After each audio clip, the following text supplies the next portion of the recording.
Hello, I'm Dennis Polanski here with Carl Sturm, and we're here to talk about provisioning a mobile device. Carl, over to you. Thank you, Mr. Polanski. Before we start provisioning a device, there's a couple of things that we need to get done prior to attempting to provision. Okay. First off, you need to have a completed DoD, a cyber awareness challenge. You can check your current status at the ADLS website. You also need to read and sign the Air Force Form 4433, Unclassed Wireless Mobile Device User Agreement. There are two main types of devices that are provisioned on EMM. One being corporate owned, personally enabled, which is what most of the users out there will provision to, and the corporately owned mission only, which is functional type devices such as electronic flight bag. For COPE devices, you're going to need to set up a government Apple ID account. Okay. You can use this website here at Apple Support to actually set that account up. You also need to make sure your device has the latest approved iOS version, and you can get through these commands through your setup on the device. For COMO accounts, these devices are enrolled in Apple's device enrollment program. So there are, depending upon the mission, there are various requirements. So you'll need to contact your MAGCOM EFB management office to determine what the Apple ID, device model, and iOS requirements will be for the command that you're supporting. So if you're supporting Mobility Air Forces and supporting AMC's mission, this is the site to their program. If you're Combat Air Forces and supporting ACC's mission, that is their site, and if you're supporting Global Strike, there's their site. So for a COPE device, you can work through your local unit cyber liaison to get the account created. That cyber liaison will basically just place you into a group that will replicate with UEM or Unified Endpoint Manager overnight. And then the next day, you should be able to visit the self-service portal site for COPE devices and provision your device.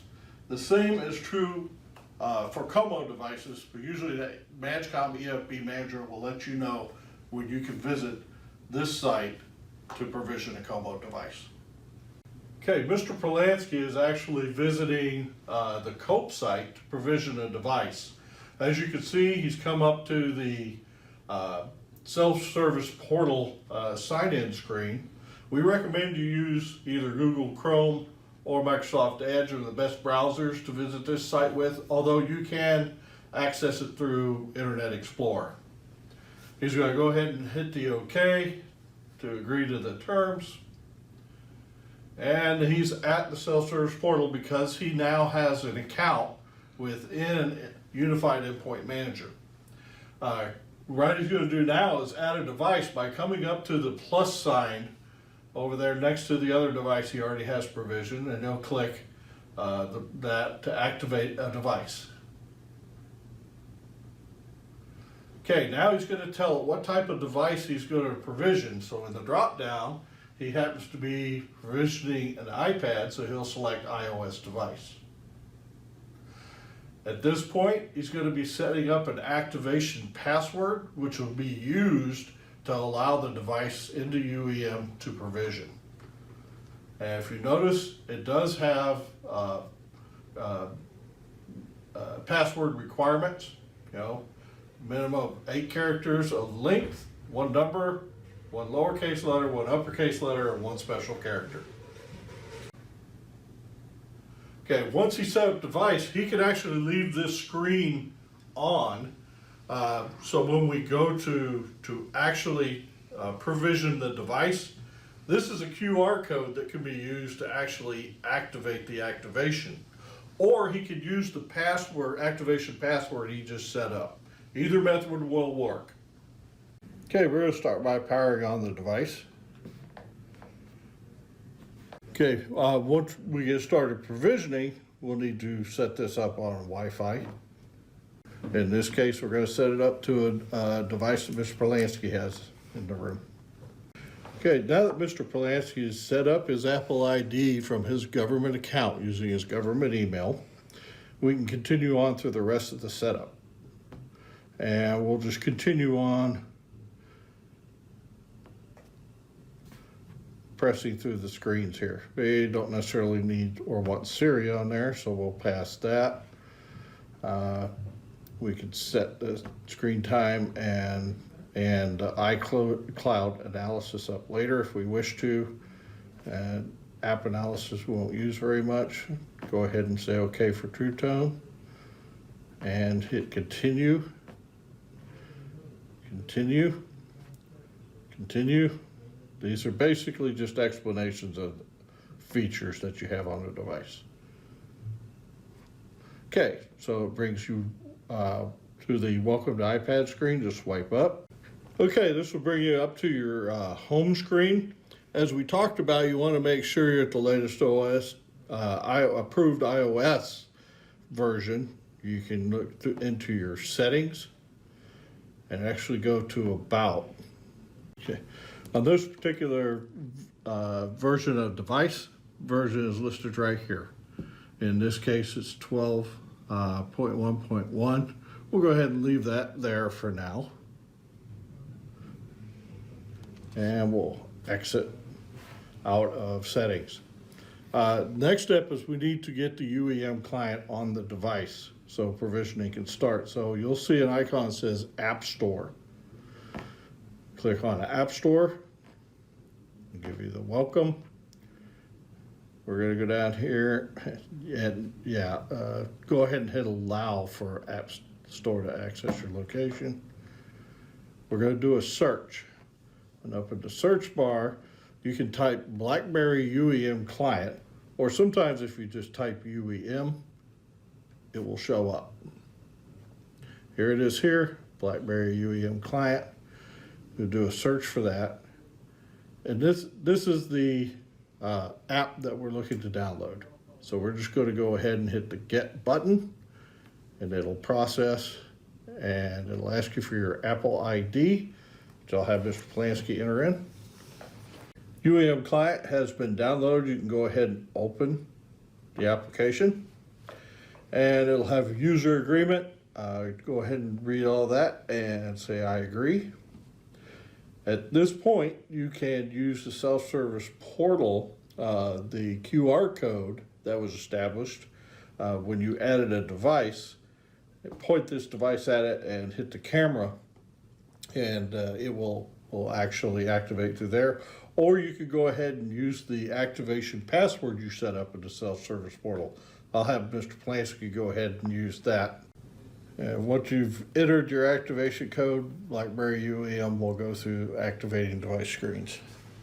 After a few of the configuration screens go by, you'll be presented with a read and consent. Once you agree to these terms, hit agree, accept. Now it's going to require that you use the or create a new UEM client password. I'll pass that to Mr. Polanski to create. Once the passcode is created, UEM will continue on to configuration. As UEM is setting up, it is going to prompt you for a couple of things. UEM client would like to be able to send you notifications, say allow. And you'll get another one to complete the activation. You'll need to install a certificate. This is the BlackBerry certificate it wants to install, so you'll need to OK this. Okay, the website is trying to open settings. You'll want to allow because you'll want to go in to finish the completion of configuration of UEM client there. And it's going to want to install certificate here. Click install, enter the passcode, and just hit the prompts for installing. Hit install. And it is installing a certificate and finishing up with various prompts. You'll want to continue to hit the install process. Remote management, you'll want to trust. That's the UEM, the mobile device management portion. And now it's asking you to finish up the setting up the iPad.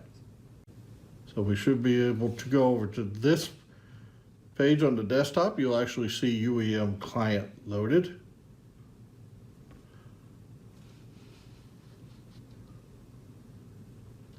And it will pop up to this screen, which shows compliance. This next tab on this screen shows you all the profile, the Dynamics profile that's applied, plus all the certificates that have been loaded. Next screen just kind of shows you a synopsis of all the capabilities allowed by the profile. And it's another information screen that'll show you some particulars about the UEM version, organization, and different things concerning the mobile device management profile. This is also a page where you can deactivate the device from. So you can go ahead and close that. And the required apps will start pushing down to the device. So you should start seeing some prompts to install Work, Access, and Smart Office. All right, now we got our first prompt here. UEM is trying to push down and install the BlackBerry Access program. So we'll click Install. And then you'll see the prompts for sign in. Okay, you'll see edit home screen. You can go ahead and dismiss that. You'll see the app application. This time it's wanting to install Work. So we'll click OK to that. And it's also wanting to install Smart Office. Click Install for that. And you'll notice that the apps icons are starting to appear on the desktop. And you'll see that they are basically saying loading. Once those apps have completely loaded, you'll see the actual name of the app underneath that icon. Okay, as you can see now, all of our 3 required apps have been downloaded. Also, make sure you have a good connection whenever you're downloading these apps, and be patient because it can take a little while for them to finish loading. Now that we have the app in here, what I want to do is launch the Work application, which provides you access to your email. And just to mention the other 2, Access takes care of a lot of your web browsing needs. And Smart Office allows you to do some work and some editing with Office product programs.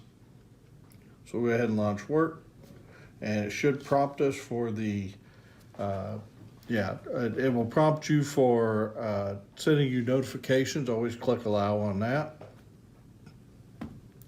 And it's going to prompt us to launch UEM Client. UEM Client is like the authentication access application for all of the Dynamics apps within the container. So what we're going to do, we hadn't set up an access key, so we're going to set up using UEM Client, and that will prompt us for Mr. Polanski's password. During work activation, it will go through a series of tasks that you'll see scroll through the screen as it's checking policies and verifying access. Once it's finished, you'll see a I've read and consent message. Just hit accept. Now you're going to set password. We recommend you set the same password you did for UEM Client. Okay, you see it, we're back at UEM Client screen. You're going to notice this little blue button, and by the way, you can move that blue button anywhere on the screen that you'd like it. This is called the blue launcher button. If you click the blue launcher button, you'll actually see the applications you have available. So right now I'm going to just close that out and open up Work.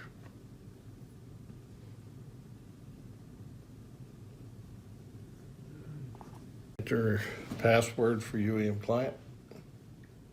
That Work run through its initialization process. Accept consent page. And you'll see BlackBerry Client End User Agreement. Yeah, I agree. And work has actually launched, but you'll notice the blue launcher button. If you click that, you'll see your inbox. Right now it's currently updating. You'll see that start populating with your email. And once you have your email in there, you'll be able to search, send, do everything else. We're going to discuss loading up certificates here in just a moment so that you can actually send signed and encrypted email and also read encrypted email in this inbox. Now you'll see the emails populating. At this point, I'm just going to hit the blue launcher button. And you'll notice that you'll see mail, calendar, contacts, docs. Those are all services of the work application. I'm gonna go ahead and close work.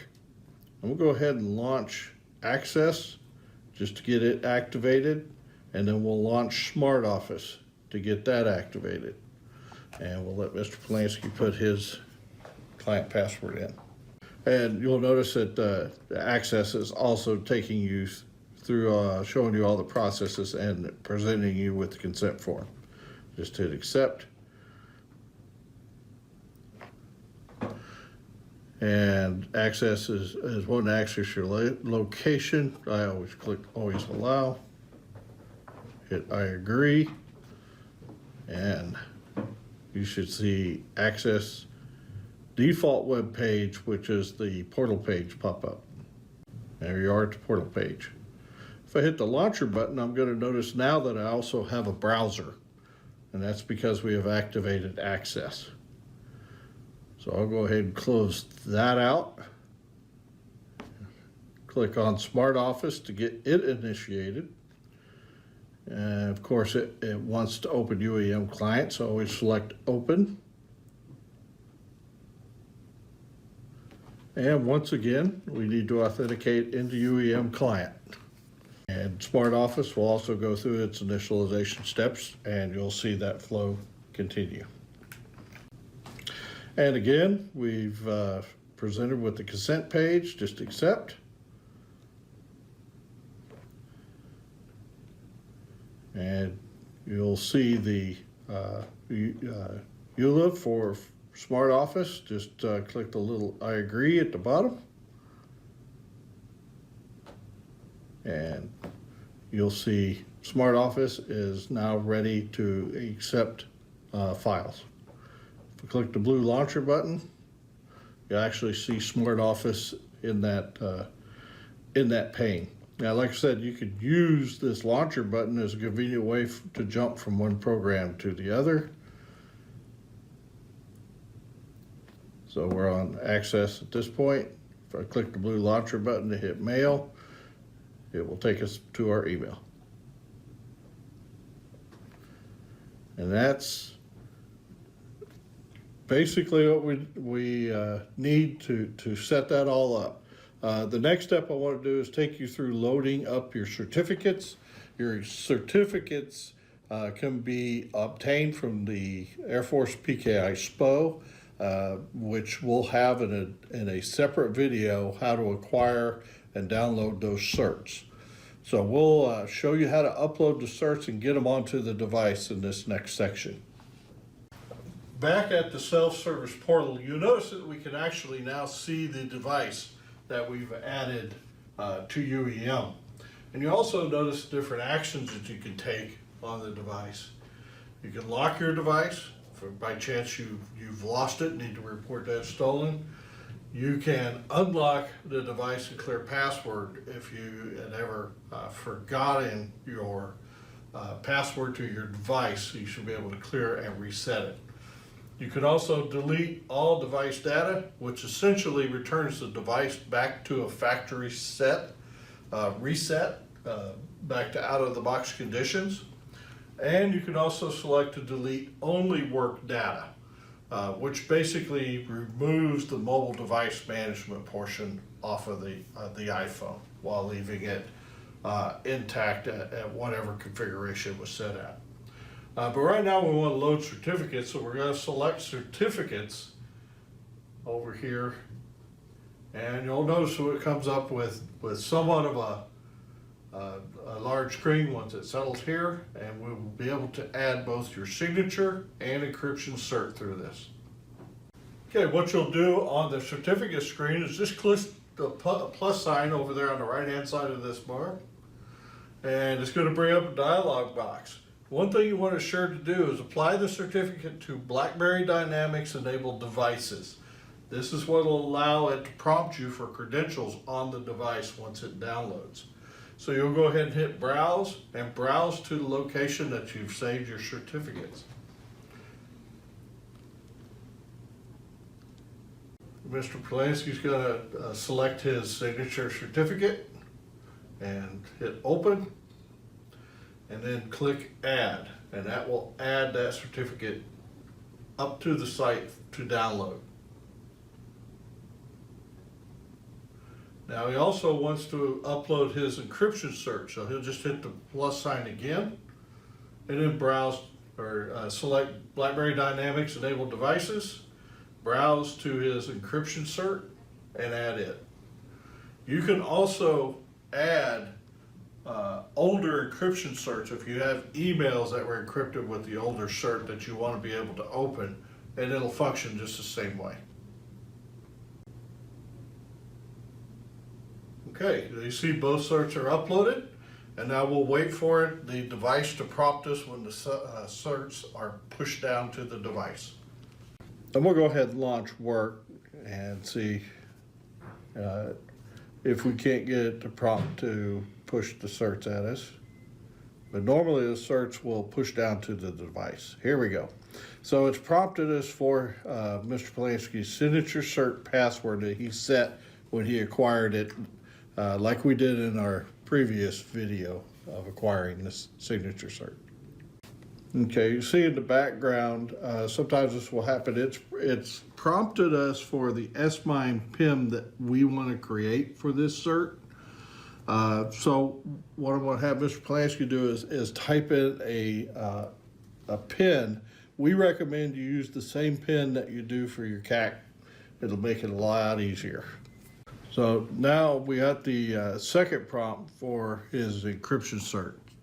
This is usually a very long password that you receive from PKI SPO. We'll have him enter that. Okay, as you'll see that the certificates were successfully loaded to the device. We'll acknowledge, select OK, and now it's going to prompt him to set an S-MIME. And we recommend you use the same as your CAC pin. It'll make it a lot easier to remember.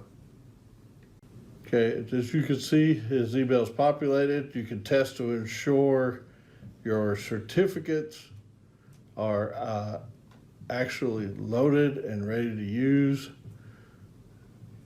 by just initiating an email to a coworker. And up here where you see the 3 dots while you're composing it, you'll actually see your signed message and encrypt message. That lets you know that your certificates are loaded and ready to utilize. And Mr. Polanski should be able to see any encrypted email that appears in his inbox.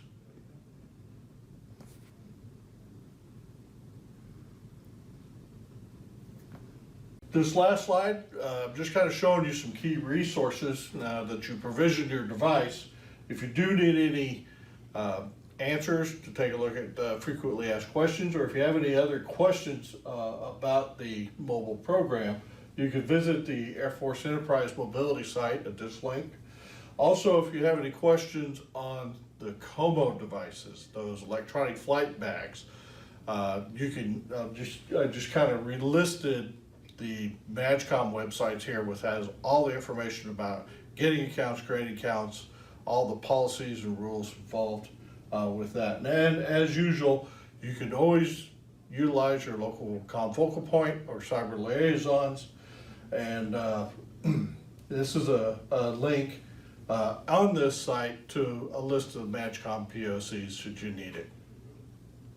Thank you for taking the time to watch our video on provisioning a device. And Mr. Polanski's device is now provisioned, and I'll leave it to him for closing comments. Carl, thanks for all you did. Now, this video is intended to step through some written instructions that can be found at our Enterprise Mobility website.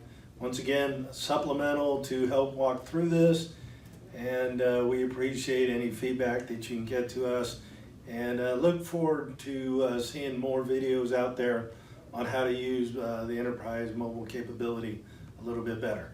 Thanks, and have a great Air Force Day.